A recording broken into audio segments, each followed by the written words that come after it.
Hello. In this podcast, we'll cover some basic information about forces. First, we'll talk about the definition of a force and the four fundamental forces in the universe. We'll compare and contrast contact and field forces.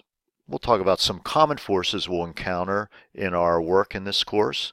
And lastly, we'll talk about a process for analyzing forces. So a force is a push or pull that one object exerts on another object. So that's important. It's an interaction. A force is an interaction between two objects. You can't just have a force with one object. Forces exist between two objects.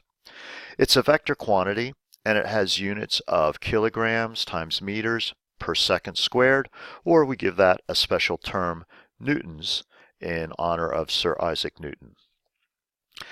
There are four fundamental forces in the universe, and I've ranked them here from strongest to weakest. Now, when I say strongest, I'm talking about per unit mass. So this would be newtons per kilogram. And the electromagnetic force is the strongest, and that's an interaction between electrically charged particles. And we need to remember that opposite charges attract each other, and like charges repel each other.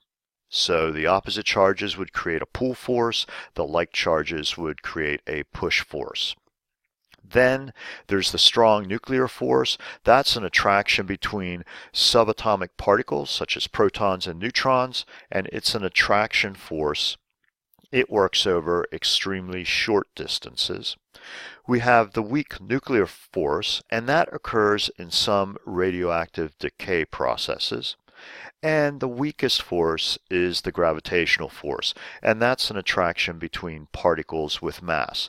Now you may be thinking, wait a minute, gravitational force, that causes the planets to orbit the sun in our solar system. How can that be the weakest force? Well, when you look at it on a Newton per kilogram basis, it is the weakest force. And maybe another way of looking at it, gravitational force is an attraction between particles with mass. So for instance, when you're sitting on the chair in the classroom, there's a force of gravity between you and the chair. But clearly you don't feel anything. You're free to get up and move around from that chair. That force isn't strong enough to make you orbit or stay close to the chair. So the reason the gravitational forces cause orbits is because we're talking about bodies like the sun and our planet Earth or other planets that have huge masses, huge number of kilograms in their mass. Physicists often separate forces as contact or field forces. So a contact force, as the name implies, two objects must be in physical contact to create the force interaction. Examples of that would be support forces, such as a normal force. That would be if you're sitting on your chair, the solid surface of the chair is pushing up on you. Buoyant forces, that would be the case if you're in the water. Okay, the water is pushing up on you. That's why you float. There are frictional forces. We have traction and friction. There's the drag force, lift force, thrust force, tension, compression. And there's others, but these are all examples where the two objects have to be in contact with each other. In other words, if we look at the normal force, and when you're standing on the floor, the reason you're not falling down to the center of the earth is because the floor is exerting a normal force. But of course, if you were even an inch above the surface of the floor, that support would not be there, and you would fall until you hit the floor and came in contact with it. Then it would be able to exert that supporting normal force on you.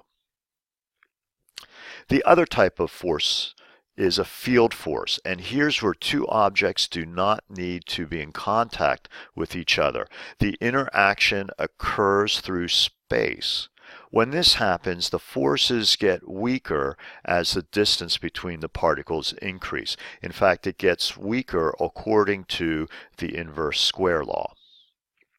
So examples of field forces these are forces that do not have to have the two objects come in contact with each other, are the electromagnetic force, the strong nuclear force, the weak nuclear force, the gravitational force. Notice, all four of our fundamental forces in the universe are field forces. They are not contact forces.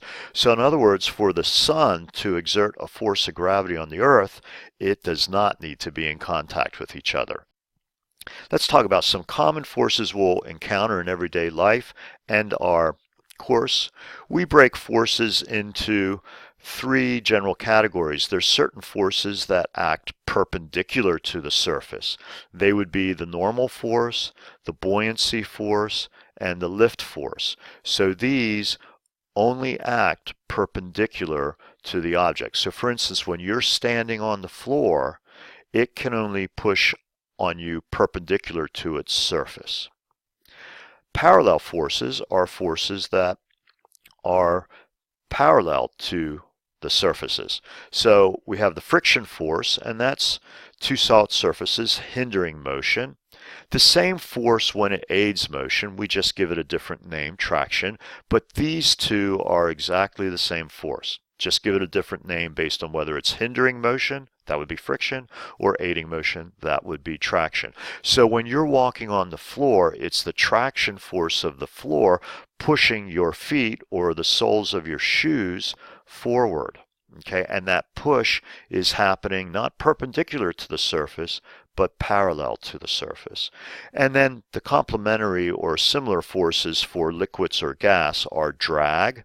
Drag is a hindering force, a force that hinders motion, and it's a liquid or gas exerted on an object. So for instance, when you're swimming through the water, the drag force is the water pushing back on you against your motion, slowing you down. Or when your car is driving through the air molecules are creating a drag force. And then if that force is aiding motion, that would be liquid or gas aiding the motion, that would be thrust. So for example, if you're swimming in a river and you're swimming with the current, then the water molecules are pushing you in the same direction you're moving, and we would call that thrust instead of drag. Another example would be if you're running and you're running with the wind, the molecules in the air are pushing against your back and they're actually aiding your motion and giving you a push. And we've got some other miscellaneous forces that they can act either perpendicular, parallel, or some angle in between. And the two most common ones we'll deal with are gravity and tension. Now, this is by no means an exhaustive list of forces, but these are some of the more common ones we'll come in contact with. Next, let's talk about how we analyze forces. The most important tool in analyzing forces is a free body diagram. It shows the forces acting on a particle or object.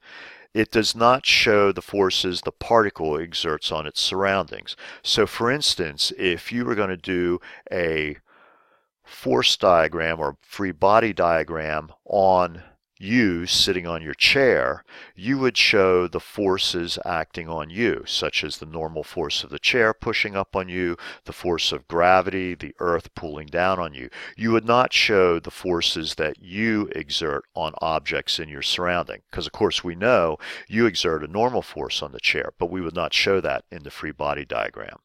These free body diagrams are useful for identifying balanced and unbalanced forces and for breaking forces into components that are perpendicular and parallel to the surface and or the motion.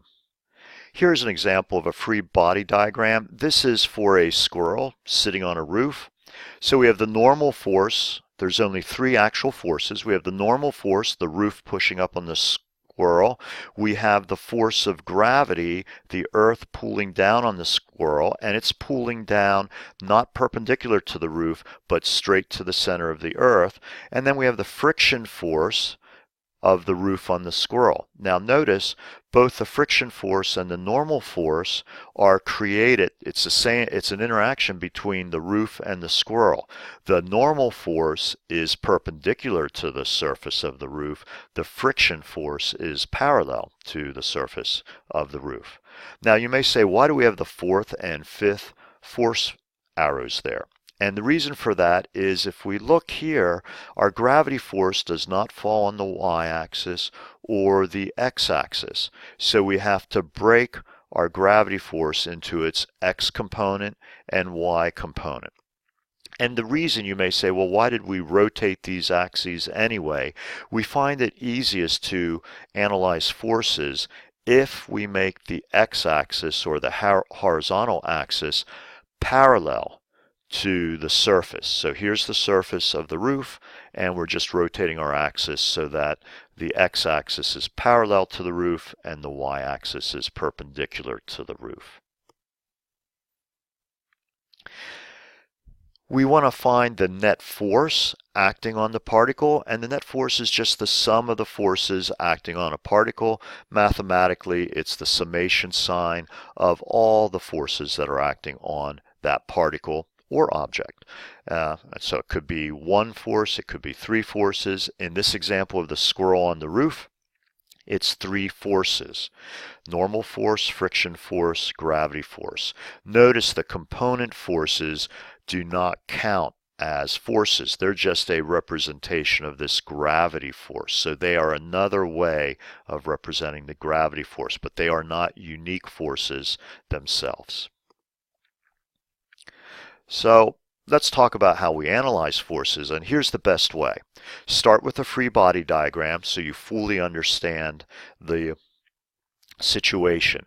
If the object is resting on a sloped surface, you probably want to rotate the axes so that the x-axis is parallel to the surface.